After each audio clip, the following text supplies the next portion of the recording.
Hey, let's go. We are going to take, you know what? We're not even going to use the screenshots tonight. We're going to, it's a party tonight. Welcome back. Fantasy Baseball Now. We're going to take a quick look back at the 2024 season with some valued guests tonight. We'll get them introed in just a minute, but we always ask you at the beginning of the show, where else would you rather be than right here? Right now. Very good. Got you. Right now. We're looking live at our split studios times 5 tonight. This is Fantasy Baseball Now, episode 15, ball9.com podcast network. Mike and I, 70 years of fantasy baseball experience. Going to be 72 in a few months, but we're going to talk a little fantasy baseball. Mike, take it away. Welcome to you, sir. How are you on this Philadelphia suburb evening? I'm great. We're not talking about the Jets, and we're not talking about that train wreck. That's good. So good time of year for fantasy baseball to talk about other leagues, how they run their leagues, how they score, what keeps their leagues going. And with that, we're gonna welcome the Diamond Degenerates, who were nice enough. This is a kept promise from, I think, the Pugsley's Pit days, where they joined us. No, this was one of the first early episodes of Fantasy Baseball Now, where they joined us and were incredibly active. And so I said, we'll invite your league champ on. The commissioner, James Slavin, is the shadow commissioner. I said, we'll invite your league champ on, and Justin and Joe also joined. Justin's a runner-up, or Justin's the GM who rules with an iron fist. Joe is the pseudo treasurer, but he's a Yankee fan, so I wanted him on. He's a runner-up, and they've all decided that they don't really like the league champ, who just joined this year, right? And he's not a made-for-TV guy, and he decided to use his birthday as an excuse, like a giant wuss bag, and not join. But I've been assured by these three that we're better off with these three than with the league champ. So the Diamond Degenerates are joining us. Year 6 on the ESPN platform, but year 9 in total, right? Was this past season? Does that sound right? Yes. Head-to-head, or you're head-to-head, right? So I don't know if we want to get into those details right away, but yeah, how do you you're on ESPN's platform now? Yep. Right. And then are you roto or head-to-head? So we initially started, we've always been on ESPN, and we started as a head-to-head categories league, which was a little chaotic and was hard to get people to actually care about, because everyone just wants fantasy football, essentially. So that was the closest thing we could find, was the points league. So the switch was made to that probably after like 2 years, and then it's been head-to-head points ever since. How many categories do you score? In the points to points? Yeah. How many offensive, how many pitching? So that changes from season to season. You were referencing that and what I'm led to believe is it's at your win. Yes. So pretty much, if I'm bored, which I am a lot of time in the off season, I'll just look at random stuff on Reddit or whatever on how people score, and we'll just pick like a random post that I think looks good. Because we could go down a rabbit hole of, some people like to abuse ESPN's scoring settings. Won't say if they're in the call or not, but one might be wearing sunglasses on going over the pitch limit. So we've had to kind of tweak that in the past. So one recent switch I made this year was to just add regular pitcher spots, which could be the relief pitcher and starting pitcher, and then just kind of overlook on the amount of games started. But that opened the whole can of worms of everyone just playing relief pitchers every single day and every single slot. So, but that's a general overview. But I'd say we are first base, second base, shortstop, third base, one flex, first base, third base, one flex, second base, shortstop. Did we switch it to 4 outfielders this year, I think? And then There's 5. Yeah, 5 4 outfielders, outfielders. 2 utility spots, and then this was the first year we put a catcher back in. And how many pitchers? Pitchers, there were 4 starting pitcher spots and then 3 generic pitcher spots. How's the ESPN site? We use CBS, have used that since the advent of computers, I think. But how's ESPN work for you? ESPN's good. I mean, we have no real issues with it outside of which to repeat is the starting pitcher conundrum of where it allows you could set your maximum amount of pitchers for any designated week, but when that Sunday comes, you can just go over that limit and it won't prohibit you. So in the past, people have started like 5 pitchers on Sunday and that gets them to 14 when someone else might have maxed out on Saturday. So that's been something that's been fun to deal with as commissioner. I know James has shadow commissioner. He doesn't have a lot of duties, but it's basically the fantasy baseball tuck rule, and I'm being crucified just like Brady and Belichick for just utilizing the rule book that was put out in front of me. And some of us caught on a half decade before the rest of the league. Who's to say how many of my championships were built on the back of starting 8 pitchers on Sunday? But a championship is a championship, and I won't apologize. How many do you have? I'm a 4-time winner. I went back to back in 2020, 2021. Doesn't count.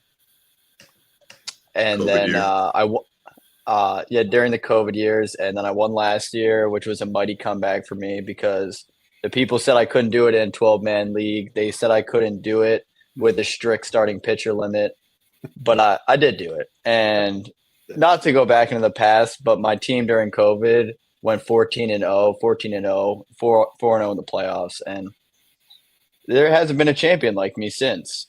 As you can see, this year's champion is not even showing up, so you can just tell the different levels of commitment in this league.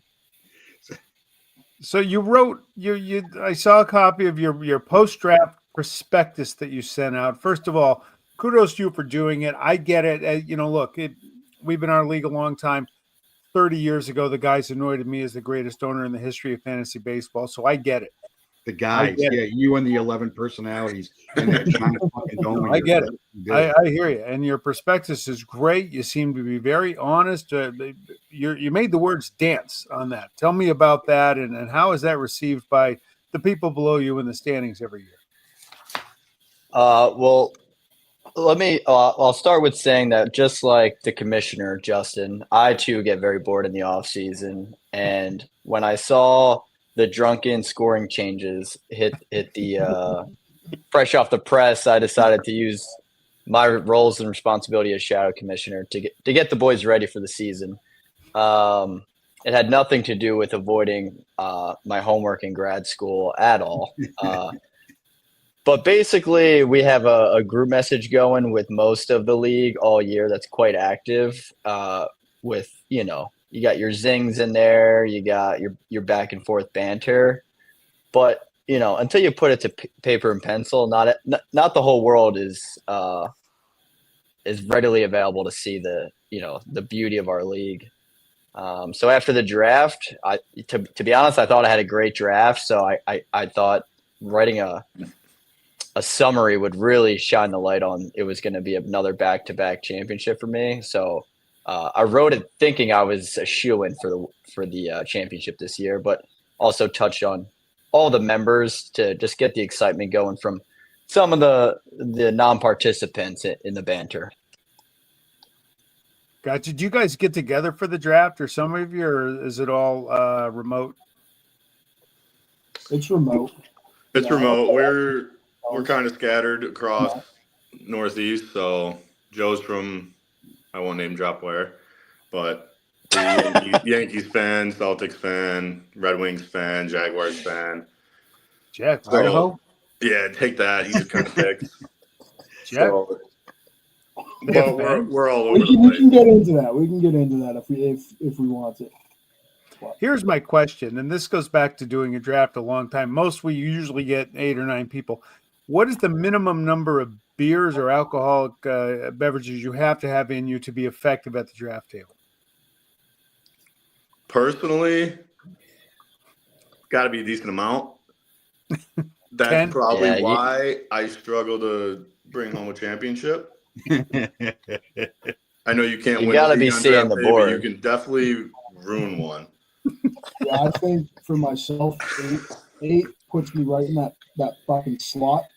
Where I'm gonna hit on some solid guys, and then usually towards the end it becomes kind of a crapshoot. But that's when you take a couple guys, you trade them to James, you win that trade, and you're usually fine at the end of the year.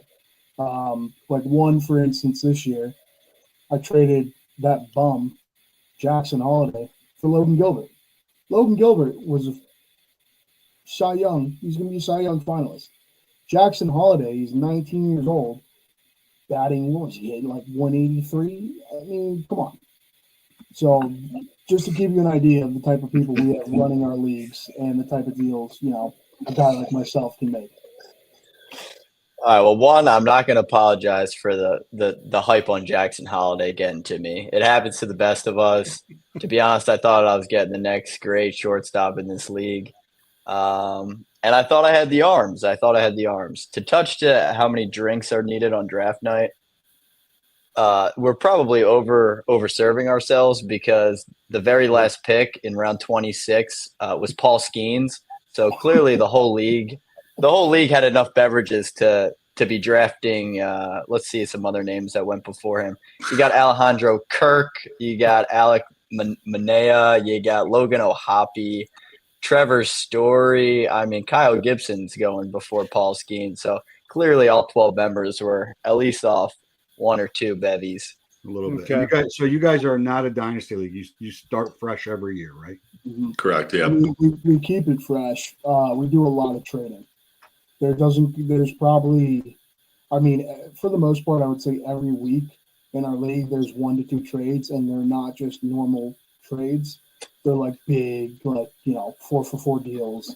People are swapping teams consistently, which I think keeps the league fresh, keeps it exciting. And I think that's why we like the redraft so much. And because it's such a long season, you really could, even like you make a bad trade, you could, save yourself in the end. But that's a big thing in our league, is just consistently trying to go out there and strike a deal. And is it full participation in trade, or do you have 2 or 3 owners that it's like pulling teeth to try to get them to make, like you got to make them feel like they win a trade to get them to pay attention? Yeah, it's a couple guys. You're like, all right, jackass. Like, I'm not even gonna bother with you. Like we had a kid. What he had, like 4 wins. He's hogging Otani all year. He's not doing anything, and it's like, yeah, you don't even worry about those kids. But like, I know specifically the 3 in this chat right now have probably made close to 15 trades amongst each other, if not more. Okay. Is that if you guys had in 6 years, have you had any or a lot or minor amount of turnover on owners? I would say it's probably, we've had this consistent group. We had to add, what do we had? 1 this year, I think, just because someone dropped. But I'd say maybe 1 or 2 every 2 or 3 years. Either get the boot because we don't like what they're doing, or they just aren't active or something like that. So probably 1 or 2 every couple of years. How many are left of the original group? I believe we have 6 left from that I think there's, from when we started way back 9 years ago, I think there's about 4 or 5. And then ever since this ESPN current league started, it is, I think, a core 6 of us, which are also the most active members as well. Yeah. That's usually how it goes. Yeah. Some of the fillers is either pulling teeth to even get them to check their phone. You don't even know if they care, or once you start chirping them a little bit, they'll finally get a little active. It's kind of funny how James seems to always have people he could bring into the league, and they always happen to be from Philly.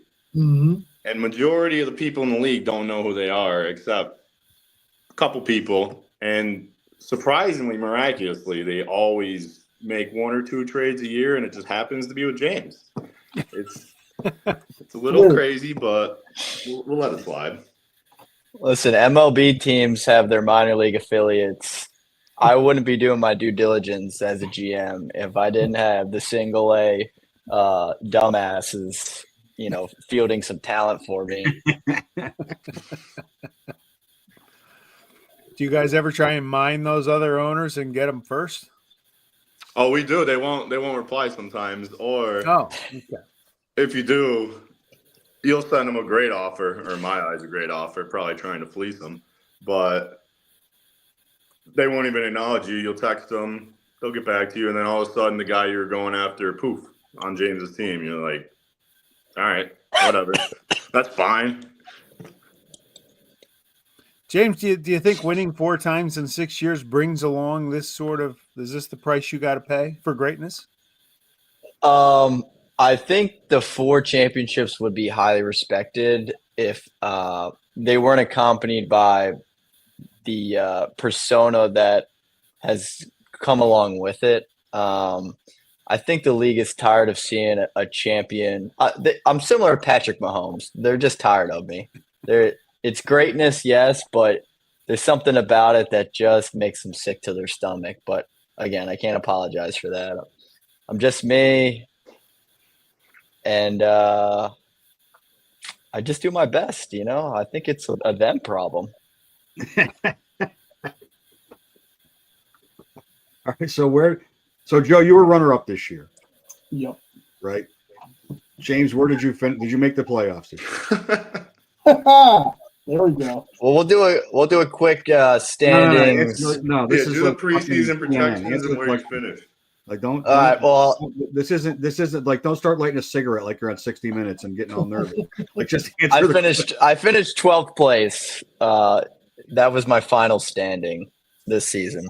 So wait a minute. I think I said you were going to finish 11 Out of 12, that is. ESPN said you were going to finish 11, right?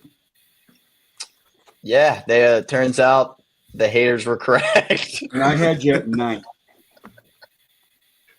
And my comment was Eloy Jimenez will do the same to this team he does to his real team, sink it. So so I'm 1 for 1.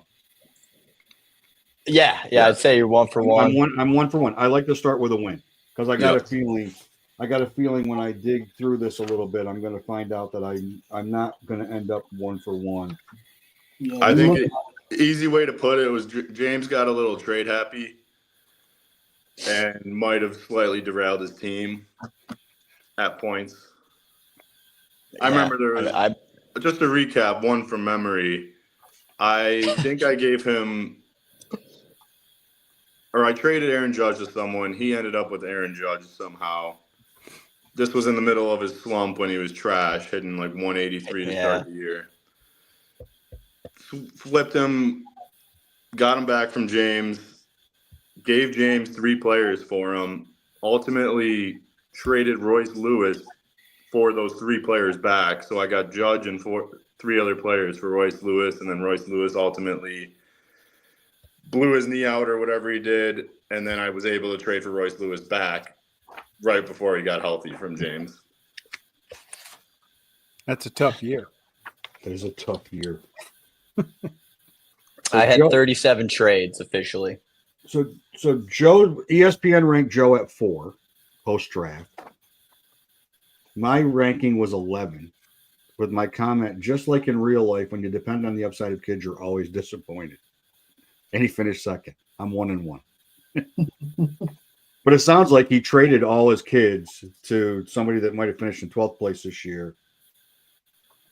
And so he maybe he took my advice and took it to heart, and maybe he just thought I was an idiot like most people do, and or didn't pay attention to it, which is probably the right thing to do. And Justin, where did you finish? Did you make the playoffs, or did you finish out of the playoff cycle?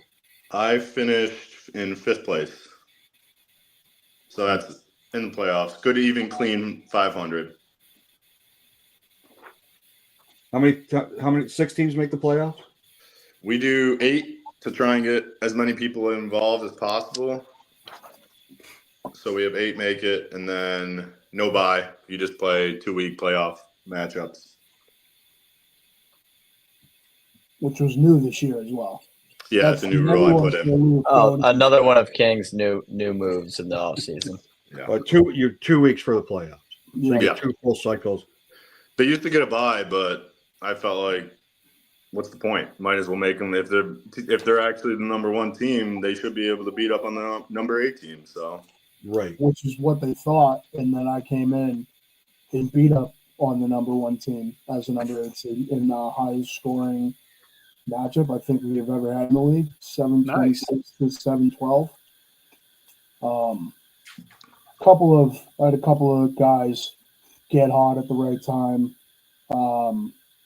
Picked up Bowden Francis and Lawrence Butler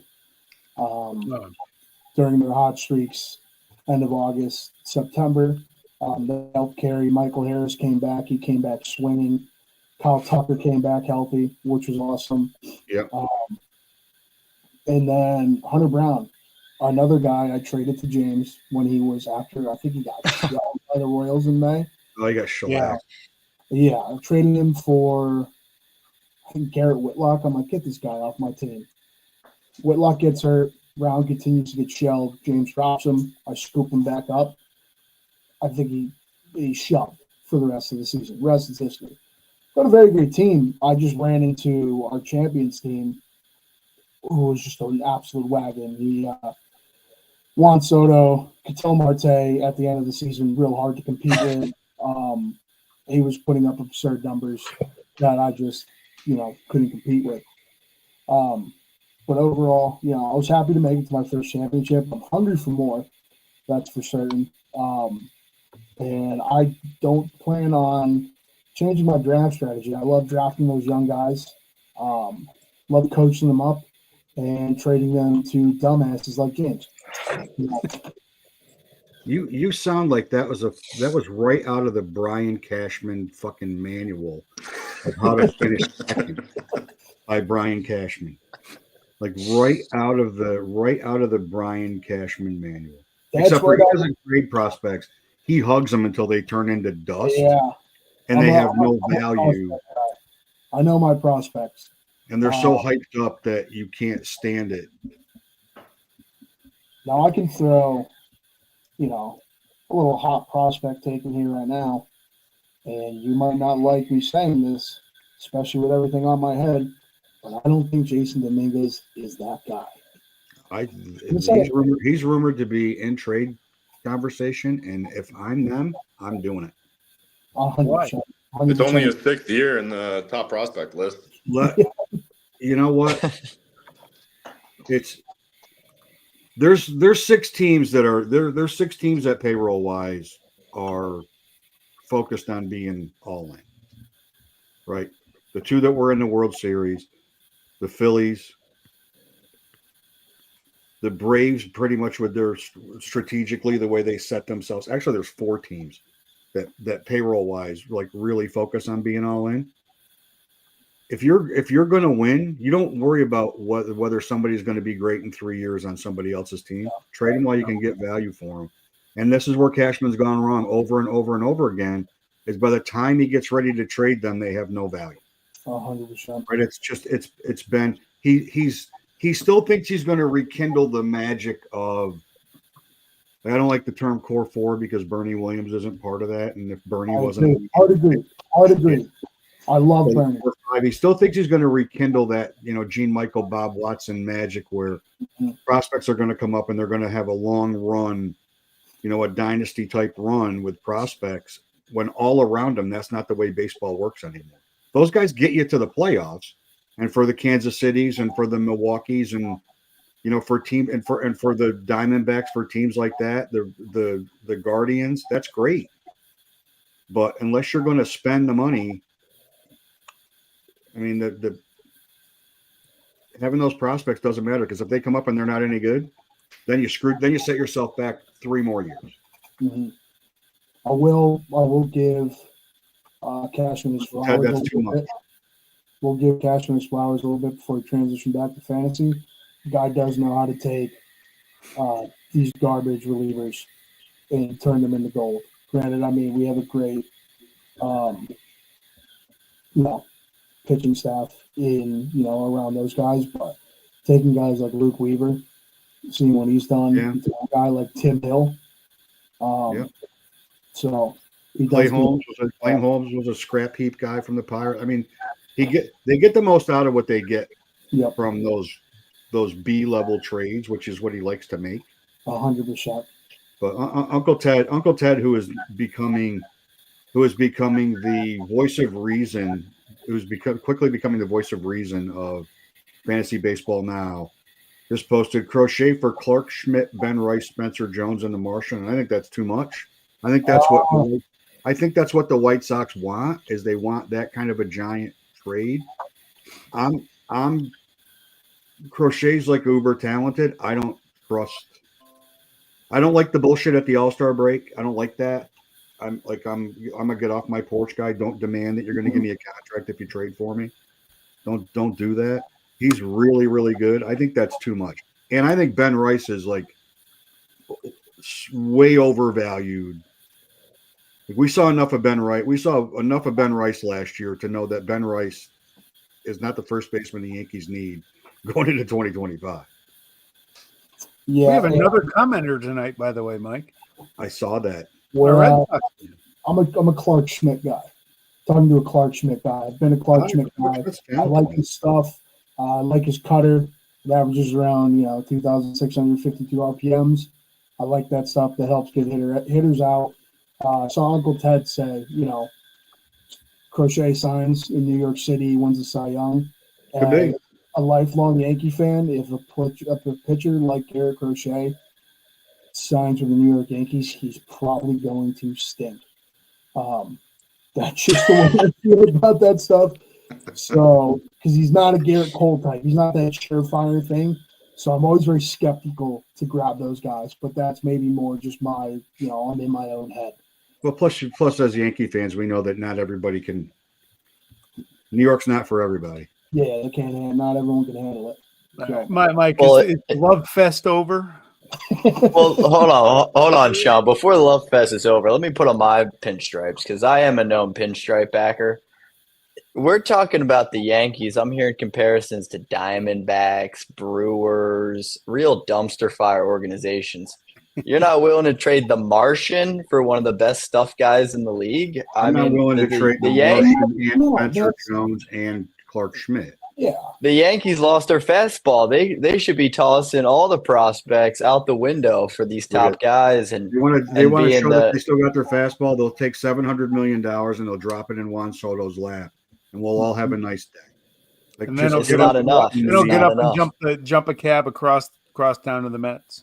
They got a massive advantage. We talked about this last week. They got a huge advantage.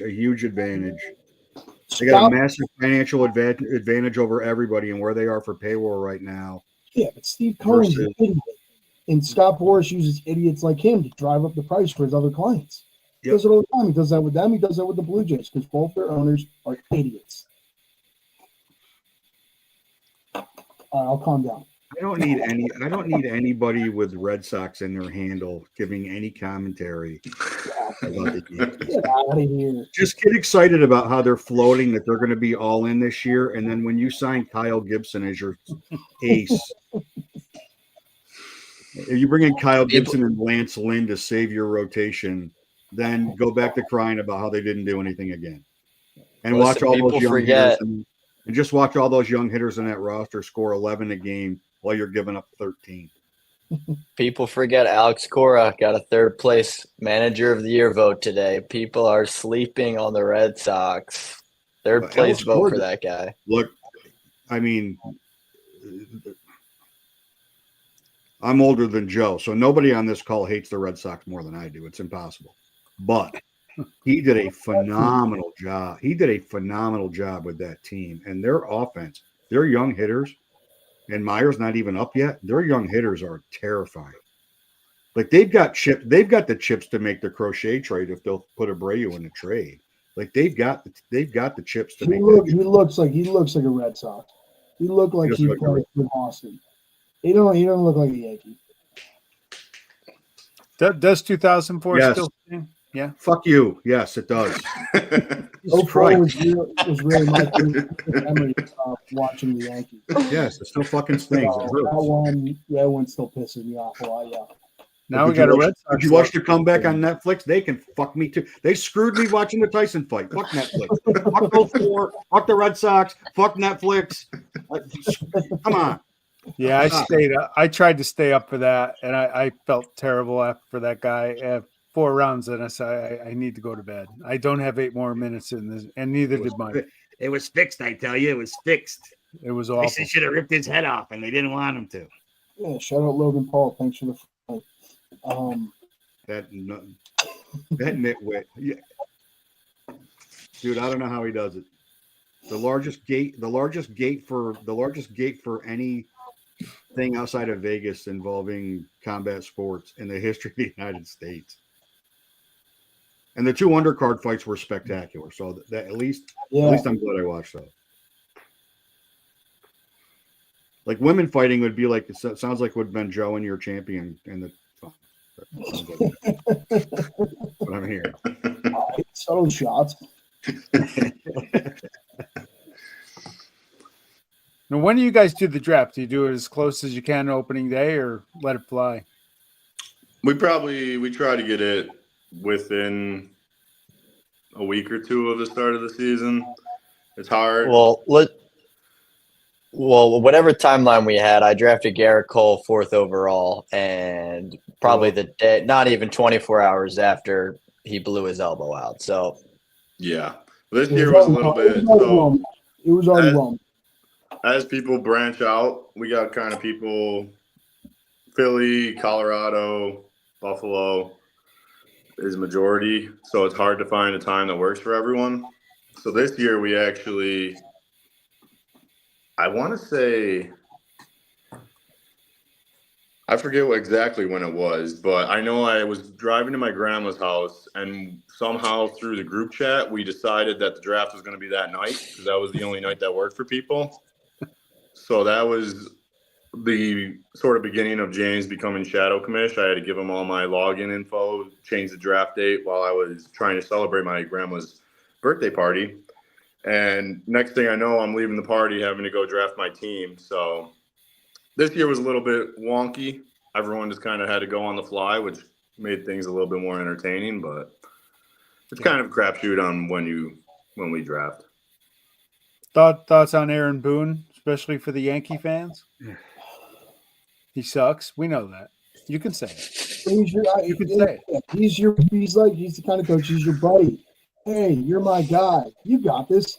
He likes to believe in his guys, but that kind of coach isn't going to win you ball games. That kind of coach isn't going to win you a World Series.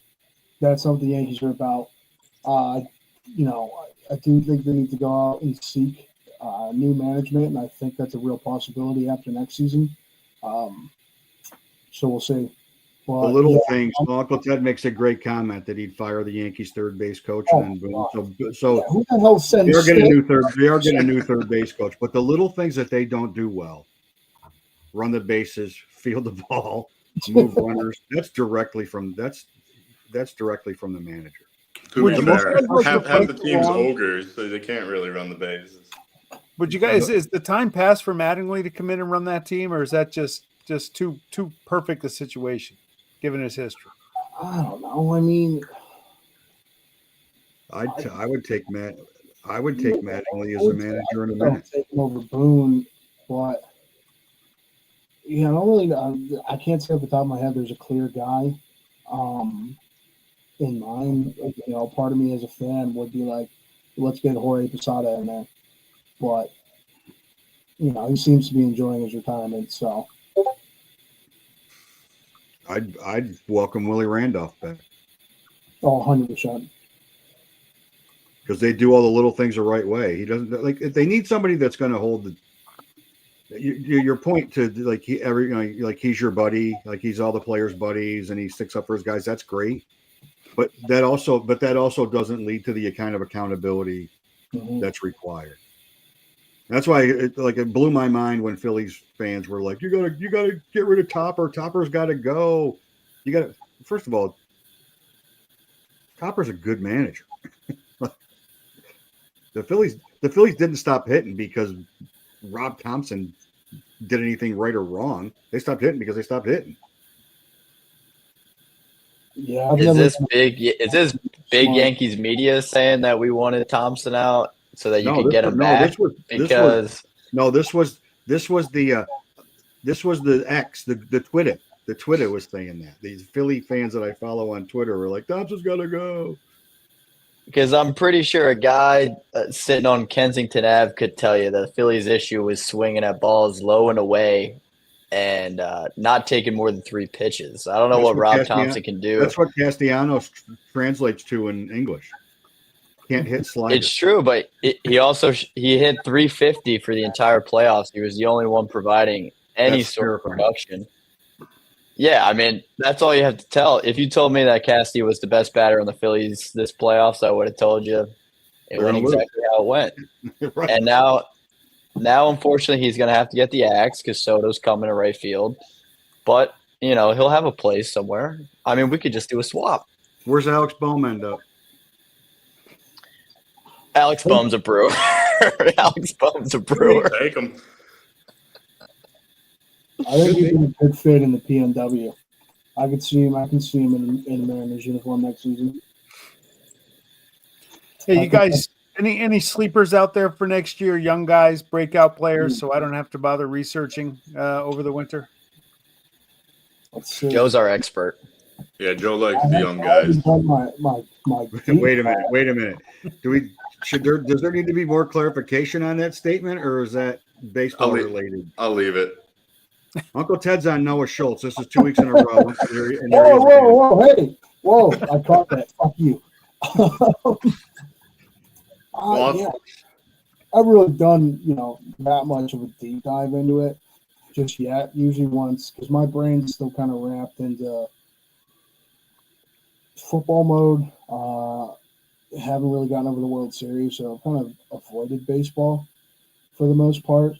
Shout out Paul Skeens, Cash Rookie of the Year plus 1,800. Thank you, Paul. That's nice cash. That's nice cash right there. Felt good. I think I've been waiting to see. I want to see more from Jackson Jobe next season. I liked what I saw of Lawrence Butler out of the end of the season. I want to see Jackson Cherry open on a full season and what he did after the All-Star break. I think take that down. Connor Norby's got a little bit of pop. Jordan Lawler's been hiding in the Diamondback system for a little bit. And so I'm kind of waiting to see him get going. Forgot Jacob Mizorowski as well. Yeah, sure. We'll add that Brewer too. Thanks. But just like a couple of guys. I've been hearing a lot of good stuff. He's not going to get called probably next year, but Caglianone that the Royals drafted, the two-way guy. He's going to be great. He's got some serious pop. So that should be fun to watch. And then, it pains me to say it, but there's a few guys in that Red Sox system that are shooting their way up. Roman Anthony, Kyle Teal, that, they're going to be dangerous when they get to the big leagues. Hopefully not too dangerous, but they're good players. So, yeah, they're loaded. The Red Sox minors, even with how good their young players were this year, their minors are loaded with offensive talent. Like they're loaded. Who is this Uncle Ted guy? Is he drinking more than the rest of us combined? Because I just saw a lefty Randy Johnson comparison in the chat. No. So this is what we've learned about Uncle Ted is Uncle Ted knows prospects. Yes. Okay. Like Uncle Ted might have watched the Arizona Fall League more than I did, which was way more than I thought I was going to, but I definitely did this year. This is Uncle Ted's third week being the guest commenter on the show, and he brings it. Spencer Arrigetti's got to get more consistent. He was great. Shortstop's loaded, so it's hard with me. shortstop's an interesting position because it was very weak for 3 or 4 years, and then all of a sudden, Gunnar Henderson, Bobby Witt, Sean's favorite player in baseball, Anthony Volpe, Jackson Merrill gets to center field, but a lot of great young shortstops came up, and now shortstop's a position of strength from a fantasy standpoint, where if you don't get Bobby Witt or Gunnar Henderson, you can wait a little bit. Adames picked a great year to have a great year, right? He's going to get a giant contract someplace. So you can wait a little bit, where third base is now weak. Like third base, you got to get what you got to get. And it sounds like Scott Boras is going to force Alex Bregman into this year's version of Blake Snell and Montgomery. I asked him for a contract for a guy that's on the decline at 30 years old. Like, that's insane. Yeah, the way you worded that, you made him sound like a Yankee there. I think, Bregman's an interesting case because he's, you're paying for what he's done, and he's Charlie got Condon is a great call. Decent, track record so far. I wouldn't overpay, which someone's going to, but an always interesting candidate to kind of look out for is a team like the Giants, who have been trying to spend for the last few years, and they have all this money, and they have a beautiful stadium, a historic team. So, that's just maybe I'm not too familiar. I think who they have in the hot corner last year was Casey Schmidt. I know he was there for a little bit, but he kind of moves around. He's kind of a utility guy. So we'll see. Since Crawford dropped off, they really haven't had anybody at shortstop. Yeah, they had that kid who was mashing. What was his name again? Kid that called up in like August. Yeah, and I think they moved him to second base. I can't remember. Yeah, I know Fitzgerald. Yeah, Tyler Fitzgerald. A real sharp like me had him on my fantasy team. A lot of prospect guys, both Uncle Ted and Joe, but can't name Tyler Fitzgerald. He looks like Randy Johnson and Barry Bonds combined. 6'9" with a giant head. It's got a giant head. So interesting. Yeah, Red Sox fan mentioning Charlie Condon, who I forgot. Like, that's the most sane thing he said in this chat tonight. Charlie Condon is going to be a major problem in Colorado. Yeah. Oh yeah. Is this someone I need on my draft board? Because I haven't heard that name before. You won't have a chance. Yeah, he's going to go. Like, if you guys didn't learn, so this is the stuff. So now this is a good question for your league.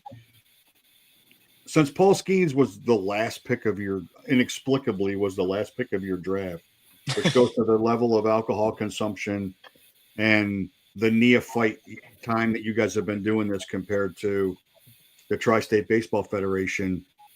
Do you think that now you pay it, like Paul Skeens has this unbelievable year as the last pick? Do you think that makes the league pay more attention to guys like Charlie Condon, to these prospects that we're talking about?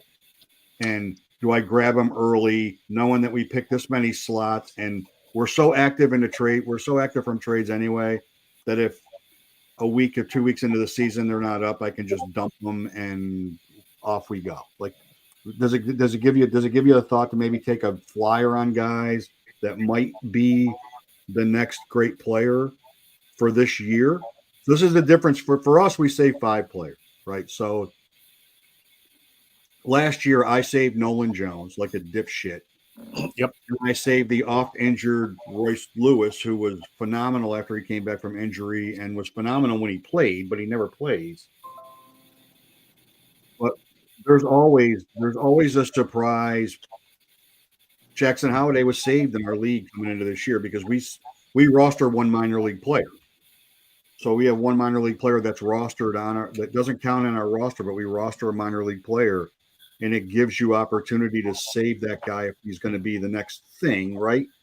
So does it make you guys think a little bit differently, given the year that Skeens had to look at prospects and say, maybe we shouldn't take Alejandro Kirk a 5'2", 435-pound singles hitting catcher that's not going to play versus take Logan O'Hoppe, who ended up having a great year, right? Like, does that make you think a little differently about going into the draft?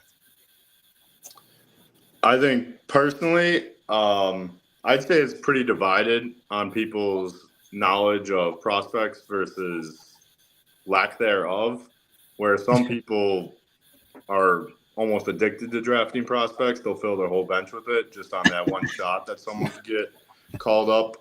I know me personally, I took like Shota Imanaga in the like 7th round just on a whim, maybe because he's got an interesting name, but That's a great pick.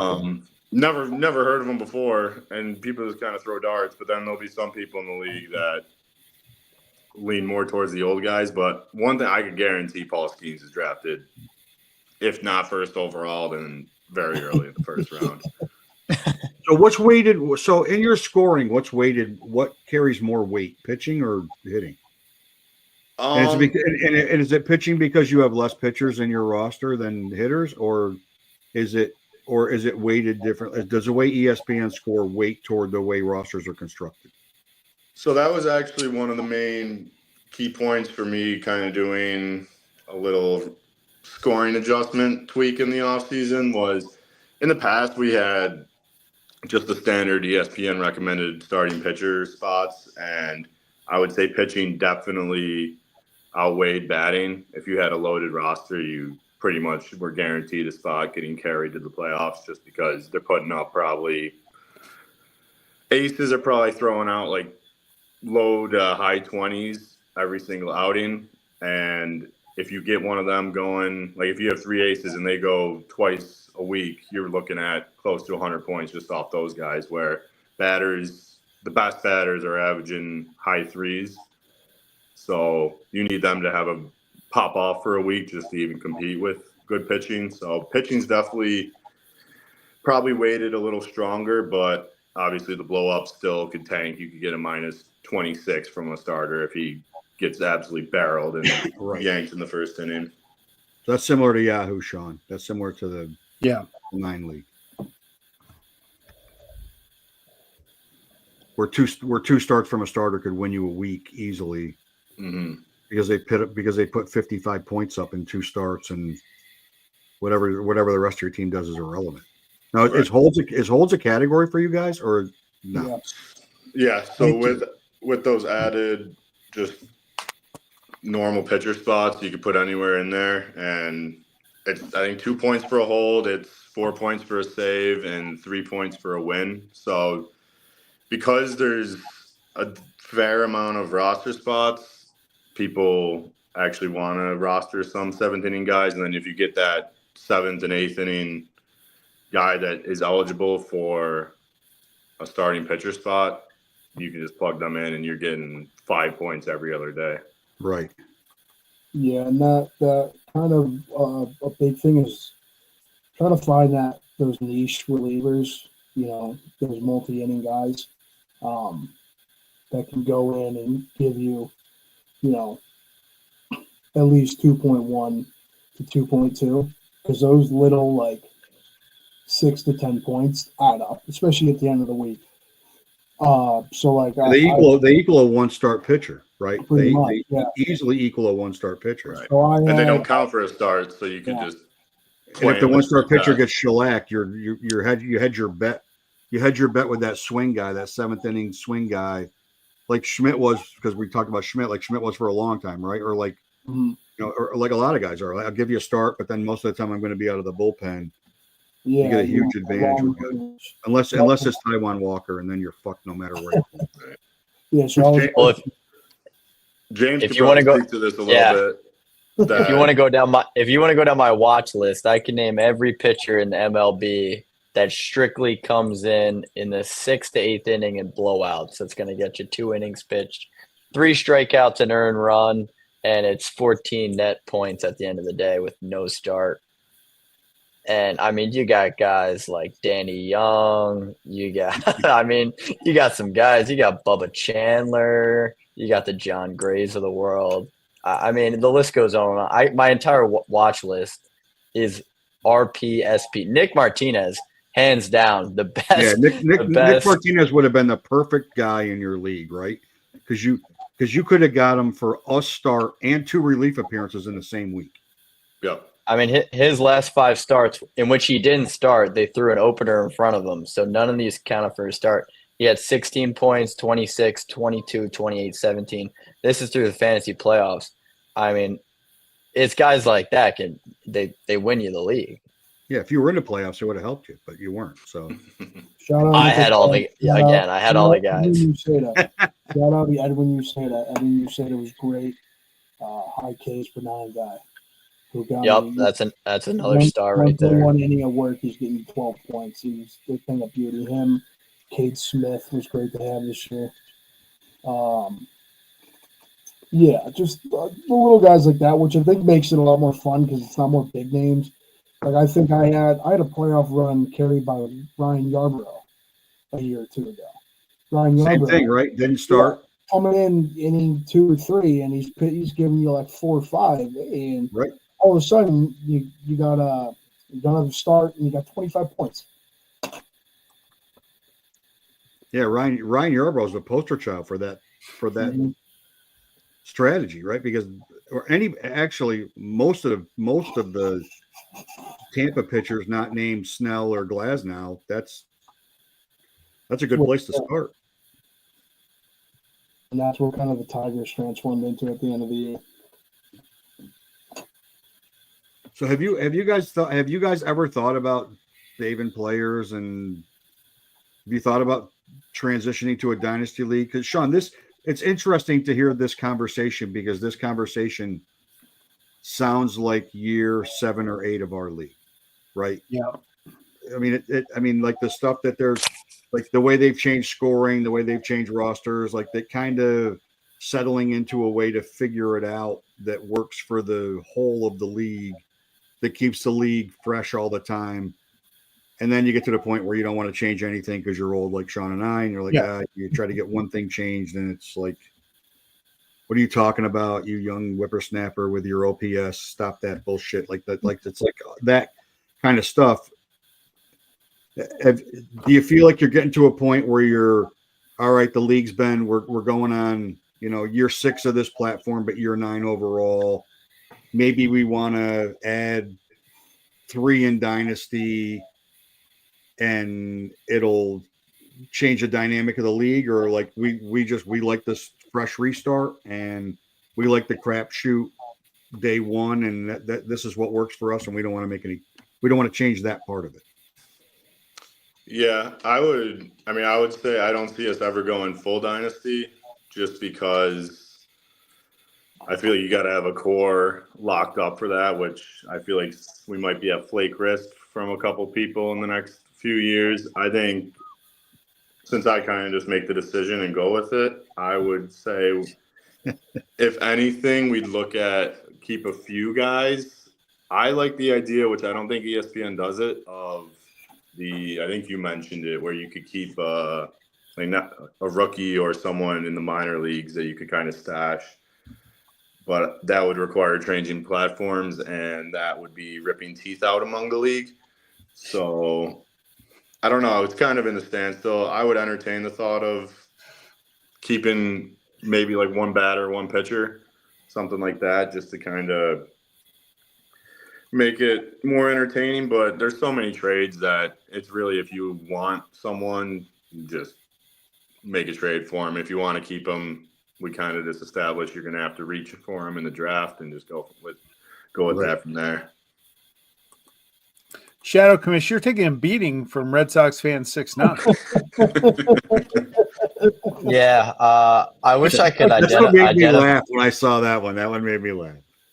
I mean, it sounds like Red Sox fan 69 is someone that knows me well and knows how to cut me to my core, because when Blake Snell, I mean, this is pulling on the heartstrings. I'm chasing down a playoff spot in the final week, and ESPN tells me Blake Snell starting Saturday.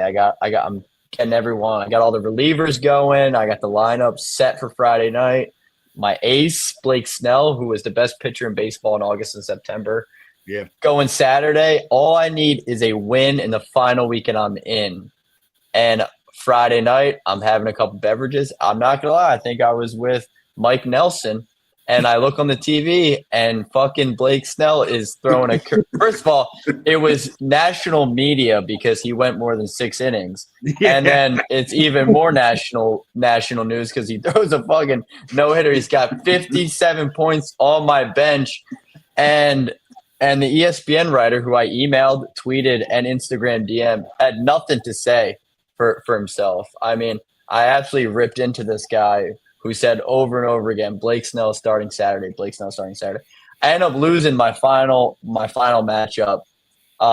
It was more than 57 points was the final, I lost by way more than 57. But I really feel like momentum lost on Friday night cost me a chance, because one win I'm in, I'm making noise. I'm a feisty 6 seed. We all know that the wild card teams rule the MLB in the last few years. I'm Duquesne men's basketball. I'm the 2022 Philadelphia Phillies. I'm the 23 Diamondbacks. I was right there, and when I pull up his name, and we can all just strike down an ESPN writer for costing me my 5th championship. And Red Sox 69, he knows that. He knows what that cost me emotionally. If you didn't see this comment either, I figured I'd put it back up. Is it the one that says he must have finished last? Yeah. I mean, yeah, this is big time loser talk. I won't run from the fact that the loser's lament is to blame everybody else for why you suck. That shoulda, woulda, coulda. I mean, yes. Did not starting Blake Snell cost me a season? No. Might it have been trading for Jackson Holiday, trading away Aaron Judge? Sure, but that's not what the haters want to hear. The haters are here. The sickos and the perverts are here to see me at my worst, and it'll be the last time because trust me, I've never missed a play. How satisfying is it for you? The fucking self-anointed greatest owner in the history of this league. Well, I mean, he has won 4 times, so he's got some legs to stand on. To not only not make the playoffs, but then overachieve ESPN's prediction that he was going to finish 11th, and he finished 12th out of 12 teams. If there was 13 teams, he probably would have finished there. How satisfying is it for you guys and the rest of the owners to have had this season happen where you don't? It doesn't sound like he's going to stop talking. I mean, I get that. This isn't going to derail him from chirping, obviously. But I admire that during the season for this house of cards to tumble into dust for you guys. I mean, it's great. I could read his team off paper because it might have been one of the worst teams ever assembled. And he can believe what he wants, that he's gonna sneak his way into the playoffs and have some voodoo bullshit up his ass, but it just wasn't there for him this year. So we'll always have this. He'll have his 4 championships, but this will be the most recent year, so that's all that matters. Yeah, you're only as good as last week, man. That's how it goes. Yeah. I'm trying to pull his best player from his bats, and it might be Alec Burleson. Wow. I mean, guy was a star. Alec Burleson was a major get. He was a boom. Anybody that rostered him in any league, because he was nowhereville, and he was as consistent. He was as consistent as there possibly could have been on a team that obviously decided they didn't give a shit about being good. But yeah, well, it's nice to hear of another seam head who knows ball. Understand that the lineup, like Moneyball, it's not about the names on the roster. It's about the production. And I got guys. I had guys. Roster that had Miguel Tejada, Mark. Wait. Before you do this, you can't defend a last place team. You can't. You can't put a fucking bow on a turd and then tell us how you did a great job managing a last place team. Like Joe and I are Yankees fans. We live with this shit with Boone. Like you can't. Yeah, it's right around the corner. If we would have had one more week, we would have made the playoffs. You know what? No. If it's me, I'm spending the entire offseason telling everybody I was the greatest last place team in the history of the league. Yeah, you would be doing that. I mean, I was right there. All I could say is if I had a chance, I was right there. I had the guys. And to go back to your point about should we draft a couple of young prospects because we missed on Skeens, when I go into the draft, I'm drafting my guys for good, bad, ugly. I'm getting my guys who want to be in my locker room, who have been there before, that know how to win a championship. Paul Skeens, yeah, she's shiny and beautiful and great mustache, but he's never been there. He didn't make it, to the playoffs for the Pirates. He's not a guy I want on my team. I'll take a real winner, Kenta Maeda sort of guy, meat and potatoes. He's been in the playoffs. He's been around the block. Minus 13 last week. Yeah, I'll take that. Minus 13 guy. At the end of the day, a championship is half chemistry, half production. So I'm at least going to have the chemistry on my team. Will the production come?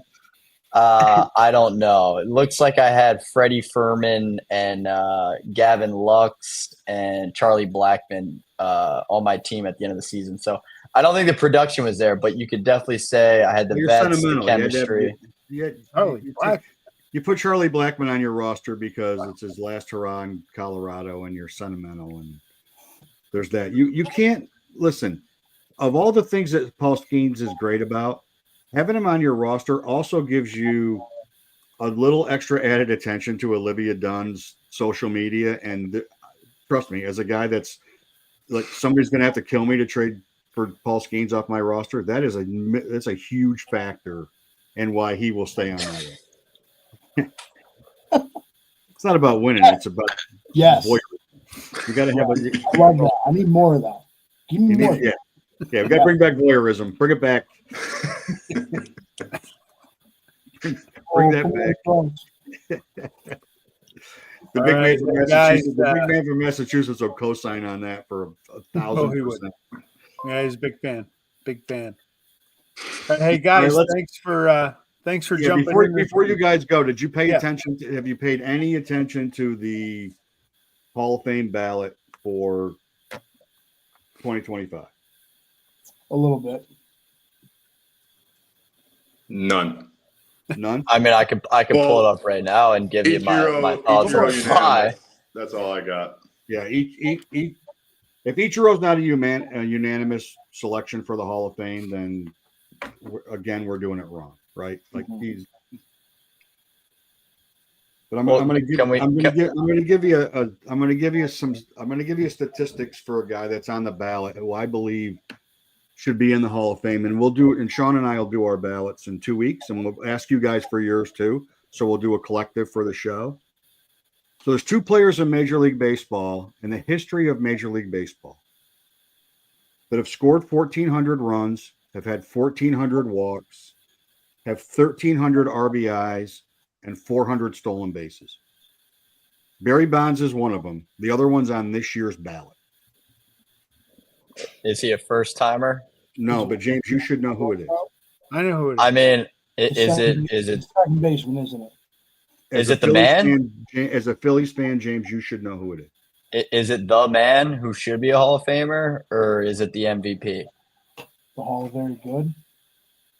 It's the guy that should be a Hall of Famer, in my opinion. I mean, I think Chase Utley should be in the. He should have been a first timer.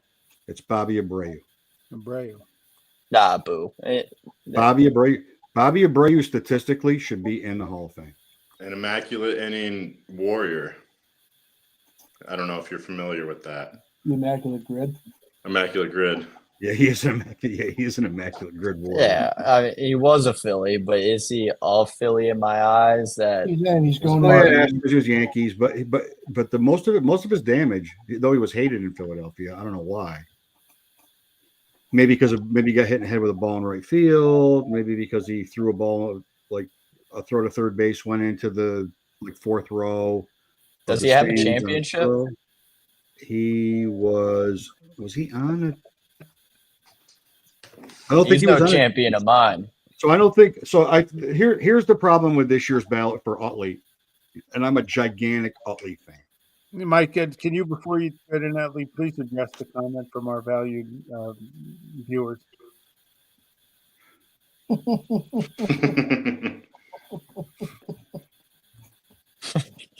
Okay, Chase Utley, we were saying. I mean, honestly, I didn't type it. fucking prick. We're interactive. It's a live show. I mean, it's just Got to keep them coming back. I know. I guess we got to screen. I guess we got to do some screening. Red Sox fan 69. You dick. You did good. You started like shit, and you peaked in the middle, and then you fucked up at the end. Like, just don't you have like dishes to do or something? Get, Or a college football game to play. Something on fucking Lifetime you should be watching right now. You get off it. All right. But yeah, I remember we didn't cover for get that off there. And yeah, Battlefield Bob chiming in with the hot stove league of the day is Jose Siri for the Mets and Nick Martinez with his QO. That's it. Really? You know it's not much of an off season when the Angels are winning it. Yeah, that's just the off season is not going to start. Winning it, just signing more guys. The off season will saying not that the start Angels are winning the off season until so far. They're the only team to sign anybody. Yep. So here's my hot take of the week. Kyle Hendricks. Here's my hot take of the week. Angels are racist. No, that's a headline. There's a headline for Facebook for big Red Sox 69 they're media. signing as middle-aged white guys, man. I don't know. Just saying. I just see things the way I see things through the lens of truth, and I'm like, look it. We're gonna sign guys that might have made an all-star team, and they're white. That's what we're gonna do. Sure. Here's Utley's problem to me, and this is a guy that I love to hate, but he was the heart and soul of a winning stretch of teams in Boston. Dustin Pedroia was a better player than Chase Utley. He's not a Hall of Famer, though. No. I don't think either of them are in the grand scheme of things, but I think Pedroia hurts Utley. Utley played the right way, and that's why I love Utley. I love Utley because he played every minute of every inning of every game that he ever played in his entire career the right way. He played the right way. He never didn't give 1,000% effort. He played baseball like a baseball player. He never didn't play the right way. And I love Utley. Utley's probably my favorite Philly of all time. Pedroia was a better player. And I don't know if either of them are Hall of Famers, but I know that Pedroia being on the ballot hurts Utley. Because they're still position because Andrew Jones faces this. They're still position bias. Because Andrew Jones is probably worthy of being in the Hall of Fame, but then you compare him to Mays and Mantle and the great center fielders, Griffey are the great center fielders of all time. He's not as good as any of those guys. But on his own, he's this. And Abreu, same thing, like right field. Like, is he better than Clemente? No. Right? Is he better than Vladdy? No, he's not. He's not better than any of those guys. So when you start to put position into the Hall of Fame, and writers still do that, they don't look at the whole and say, I'm just going to look at this guy the way I look at this guy. Because writers, obviously, given the fact that a guy that never failed a major league sanctioned drug test is not in the Hall of Fame, who was the greatest player in baseball before he started taking, if he even did. And we know he did, but there's no proof that he did. Like, to have those guys not be in, that shows the bias of the writers. Ichiro is the no-brainer of the no-brainer in this group. I think CeCe gets in, and I don't consider CeCe Sabathia a first ballot Hall of Famer, but 300 wins. I know, and yeah, I mean, CeCe, his best years were in Cleveland for sure. He was a really good Yankee, but his best years were in Cleveland, and he was dominant. Well, that Cleveland, Milwaukee. He did give up a grand slam that ended up being the loudest sporting event moment in the history of my life to Shane Victorino at Citizens Bank Park after he walked Brett Meyer. in the play. I mean, when he was pitching for the Brewers, Victorino hit a grand slam off of Sabathia. It's the loudest single moment of any sporting event I've ever attended in my life. Like you couldn't even hear your own thoughts in your head. Can I give a quick pitch for Chase Utley? Because I mean, I really feel like it's no brainer, especially in a hall that it has some sort of attitude about it, where they're only going to let baseball true guys in. You know, you don't have any of the steroid guys in there. I mean, the guy's, first of all, he's a winner. He's the face of a 5-year dominant stretch on a team that was absolutely dead in the water for almost 2 decades. And I mean, his three-year run, 2008, 2011, in the playoffs, he's been above 300. Against the Yankees, he had 10 home runs in that playoff run. I mean, he was carrying a dead team batting-wise. And when he made the transition. That was 2009 when the Yankees won, right? Yeah, that was that one. When the Yankees won, but he did everything he could. And then he transitions to the Dodgers. He might be the start of the new age Dodgers because he gave him a real winning face, taking out – I mean, he should get into the Hall for taking out that Mets second baseman in general. I mean, they got the Chase Utley rule in effect where it's like softball out there. You can't even slide into second base anymore like a man. So to me, your nickname's the man. You got playoff success, a championship, face of a franchise, and there's a rule created because of you, because of how gritty you are to the game of baseball. I think he's a lock. I don't think Pedroia has doesn't hold a weight to him. I mean, Red Sox 69 can just fucking. I mean, one lucky run in the playoffs is Dustin Pedroia's whole thing. So I think he gets in. I think it'll be year 4 or 5 for Chase. Pedroia won't sniff it because the Yankees writers are never going to let him in, but Chase will get in. What about there's 2 guys I look at. Chase Utley better than Pedroia from Red Sox fan 69 says a lot to me. It really does. Like if a Red Sox fan is saying Chase Utley is better than Pedroia, that says a lot. That's a different perspective for me because that's a different perspective for me. And we all know Red Sox 69 is a credible seam head. You know, he can be trusted with his thoughts and opinions. So if he says it, I'll believe it. And I know that the Hall will follow suit. And I think Utley, to me, given the guys that are coming up, Utley to me is like a Veterans Committee guy that's going to get in because, or whatever that's called anymore, that collective that looks at baseball players, and they got major challenges this year because I think pretty much everybody in that group that's in consideration for that group has a solid case to be in the Hall. Sadly, Louis Tiant made it this year after he just died, but that they got their work cut out for him. But they seem to go more toward baseball players, you know, guys that are productive baseball players, and all the noise gets washed out by that group. What about Felix Hernandez? I say no. I thought about it. Usually my rules, if I can't tell you yes in the first 5 seconds, it's a no. For 4 years, you looked at King Felix, and he was a Hall of Famer. Yeah, his drop was steep. He had a 4 or 5 year run where he was the best pitcher in baseball, and it wasn't even close. Are there accusations attached to him though? I feel like he had pee talk around him. I don't know that once or twice. King Felix is not. I mean, first of all, he's from Seattle. I mean, he's going to have a hard time media-wise even getting the votes. That's hard. I can't really think through my childhood memories without seeing the King Felix K signs out in the outfield, though. So to me, he's got the baseball memory on his side. The last couple of years, he looked a little fat and old, to be quite frank. So Hey, come on. Listen. In baseball terms only. You're getting some of us on this panel are taking that personally. No, not when it's accurate. I know. Well, thanks, guys. Thanks for joining us. This was awesome. This was great. I look forward to your draft. I look forward to being able to chime in. I'm going to go 1-1-1 because I had Justin finishing 5th. ESPN had you at 7th, so I'm going to go 1-1-1. That's fair. I'm going to go 2-1. I'm going to go. It's I missed on Joe badly, obviously. You Nice. called my bats. My bats carried me. So Joe, nice for getting a participation trophy this year. That's Thank you. I'm that's real proud great. of that.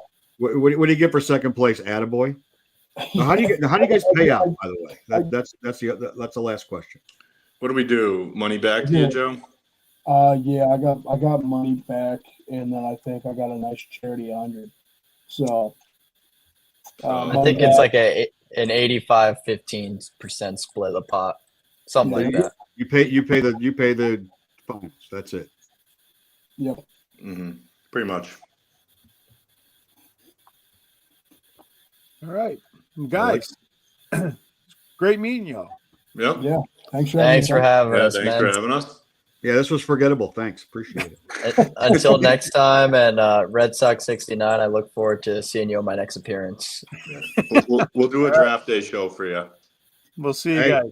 We can have a conversation about that. We can absolutely have a conversation about your draft. That'd be great. Perfect. All right. Thanks for having us. See you guys. Thanks.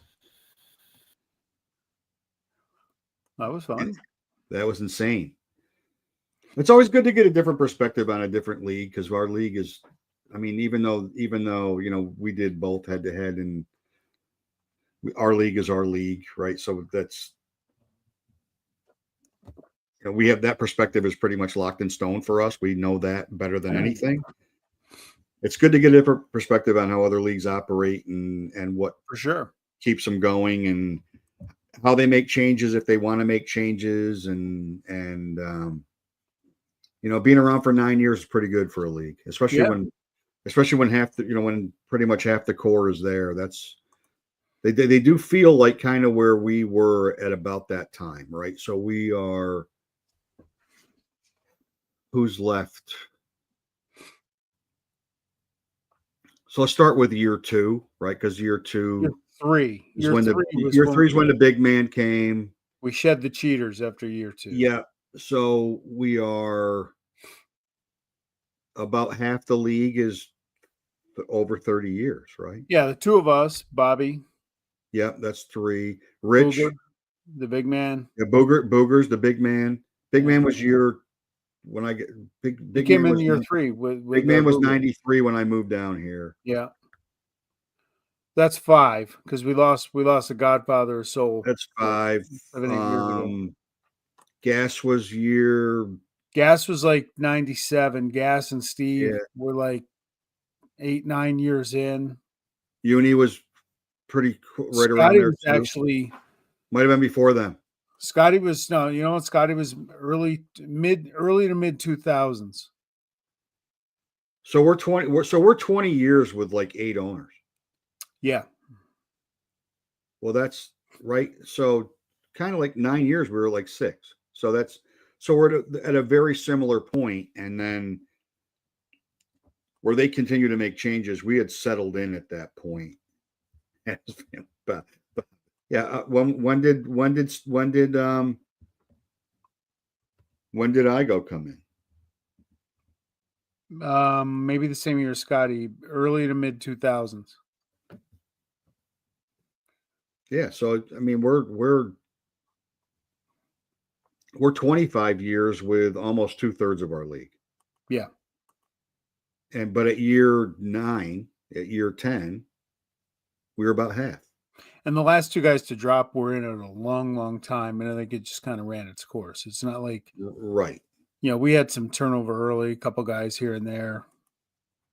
The troublemaker, I still know his phone number. And they reference the same thing, like guys that didn't fit, guys that weren't like playing the right way, like we weeded them out. But it sounds like it sounds like if they can stay interested, they're on a path to have a pretty long, sustainable league that absolutely. And it sounds like they have fun with it, which is really at the end of the day is what it's all about, right? I don't know what the number is to have in to make this. I get Uncle Ted's point. Like Uncle Ted's point, like I get it. Everybody plays fantasy a different way, and you find a league that fits for the way you like to play, and you stay in it because you like to play that way, and you like the guys that are in a league, and If you don't like it, you drop, or they tell you that you're not playing the way we want to play, and they tell you to get out. Yeah. Like, it's pretty simple, right? I don't know what the number is to say that you have a league now that could go like ours has 30 years. I don't think 5 years is enough. I think if you get to year 9, you've made it. Maybe that means it's the number 7 or 8. Yeah. That seems about right. That you're on to something. And then you got to replenish when needed, and hopefully you don't need to. Right. And then hopefully you know people. Doesn't make any difference what part of what fantasy sport you're playing, but specifically baseball, that are baseball fans and like respect the 162 when they're not, they know enough about statistics to be able to pay attention, and you know what I mean? Like they're not going to get bored, and they like the camaraderie of it. And I think we're in a different world now where daily fantasy's pressure on long time leagues, right? Because this current generation likes everything today. So daily fantasy's a today league. Sure. I can play daily every day, and I got a different lineup every day, and my result is my result, and my win or lose is today versus I'm going to grind it out, and I'm going to tell Battlefield Bob he's a dick for not making a trade with me, because he is. But I mean, it's that kind of stuff. And then for us, I mean, obviously, then you get to a point where the league is like, because they're much like us, like there are a lot of Duquesne, like a lot of those guys went to Duquesne together. Okay. So it's college guys that are still connected through this one way or another. And to keep the connection of friendship through something like this is also an added bonus. And I think that's part of the value that fantasy sports brings, if you can sustain it versus, sure. And you can do both. You can certainly do both, right? You can do daily fantasy. We've done that. We did that forever, right? You can do that. You can do that competitively amongst your league if you want, but you can still do it and have both. But I think what you miss in this, which is different than football, because football is a shorter season and people come and go and they get disinterested with it. I think with baseball specifically, like it does create the bond is already created through baseball, but then it extends the bond of friendship that started the league in the first place. And they that's why they seem like a similar spot to us as we were at about that time. Right. We started it as college friends, and then off we go. Right. Yeah. All right. We'll have them back for sure. Yeah. We're taking next week off. Happy Thanksgiving. December 3rd, we will reveal our Hall of Fame ballots, and we will gather input from others. So we will have we'll have a consensus. Sean and I will reveal our Hall of Fame ballots. Yep. We will, hopefully there'll be some hot stove something, because I mean, Kevin Newman to the Angels isn't moving the needle. I know Bob's excited about Jose Siri, but if he gets suspended again, then it doesn't make any difference, right? Enjoy your turkey. Shitty football matchups. Netflix better get their shit together before Christmas, because they failed streaming 60 million people for that event Friday night, but they better get their shit together by Christmas, because the real bettors will really have a problem Christmas Day if they're friggin' buffering on 3rd and 3 from the 31 when the over's 57 and it's 28-25